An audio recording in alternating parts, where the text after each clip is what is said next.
सीहोर में जल क्रांति। 1491 खेत तालाब और 2519 डगवेल रिचार्ज से खेतों में लौटी हरियाली की उम्मीद।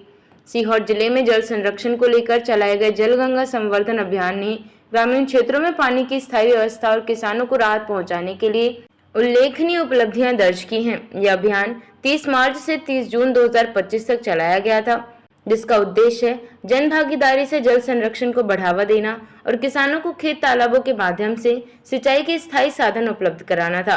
अभियान के दौरान जिले को 1500 खेत तालाब बनाने का लक्ष्य दिया गया था, जिसके विरुद्ध 1491 तालाबों का निर्माण सफलतापूर्वक कराया गया। इसके साथ ही 3000 डगवेल रिचार्ज का लक्ष्य निर्धारित किया गया था, जिनमें से 2519 डगवेलों का रिचार्ज किया गया। खेत तालाबों के निर्माण से किसानों को वर्षा जल संग्रह करने और अपनी फसलों के समय पर सिंचाई करने में मदद मिली है।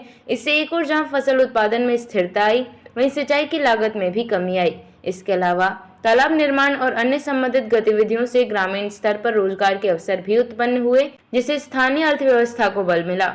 अभियान के दौरान मनरेगा योजना के तहत खेत तालाबों के निर्माण को स्वीकृति दी गई।